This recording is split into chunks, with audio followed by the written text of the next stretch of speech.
Looking like you're going to get some key players back on the lineup for tonight. In terms of your second unit and the impact they've had, how do you kind of adjust that and measure their progress so far? Well, at the end, we're going to keep the units together.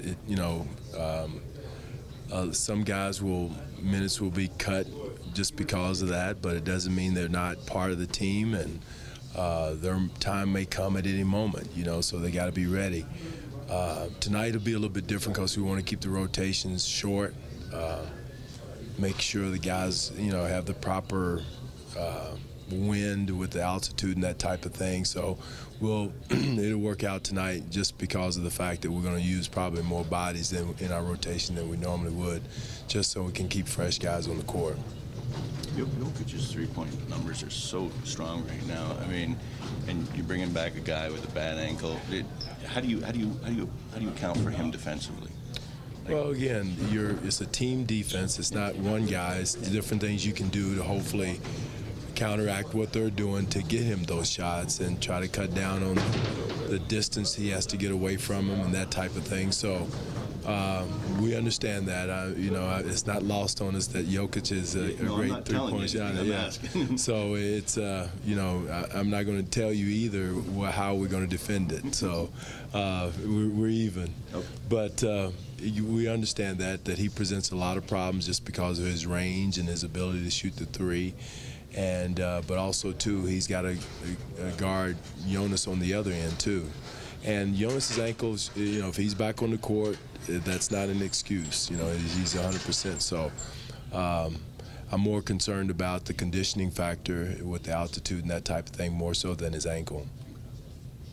Dwane, how tough is this in terms of the next two dealing with altitude and travel and whatnot going? I mean, I don't know if you guys have done Denver, maybe in Dallas, but Denver, Utah. Done it before, but it's a challenge. It's good and it's bad. It's bad because it's altitude, but again, it's good because you've been in two spots with similar problems. So. Again, it's a lot of teams I've been with, when your second wind kicks in, you're ready to roll, and you got to push through it. That's the main thing. You got to push through the burn and not make it try not to make it a federal case, that you're playing in altitude, because again, it's not new for guys who've been here before, and even the college guys have played at the University of Utah and in altitude. So. It shouldn't be an issue, throughout the game. I think the initial shock to the system is kind of what gets you a little bit, but then, you fight through it, and that's why we want to have early rotations and get guys, shorter stints to get used to it. Are you going to, did you say expand the rotation, or are you going to try to keep it at 10? No. We'll see. We'll see. Okay.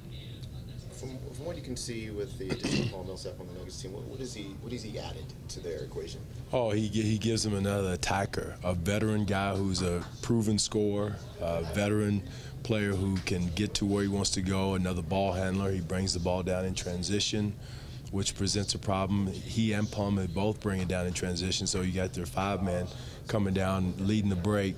So now your roles are reversed, and where your guards are in help position and wall position versus finding shooters. So he brings that element to the team, an air of stability, confidence, just an air of calmness when he's on the court, because he's seen every situation before. So he's a big catch for this team, and Mike's doing a good job of putting him in situations where he's successful, where he's used to, that he had same in Atlanta. So he's a big addition and a big problem for us, as much as the improvement of Jokic's three-point shooting and also adding Plumlee. I think their front line is probably as skilled and as effective as there is in the league. And then in regards to your assists, obviously the passing assist up for you guys, what did you have to change to kind of get that jump started? It's a mindset. You asking some guys whose strengths are in other areas, and you ask them to move the ball sometimes for the sake of moving it. And the bottom line is, to get an assist, we looked at this morning, DeLon Wright would have probably 10 more assists if we make shots. You got to make shots, and that's that's kind of lost in the equation. Sometimes passes are being made and baskets are not completed. So, but it's been a theme from the beginning of the summer. You know, move the ball, pass the ball, and not only pass it, zip passes. Make sure it's the fundamental old school zip passes. So it's been a mindset we've established and we're going to stay with, because I think in the long run, big picture is going to help us.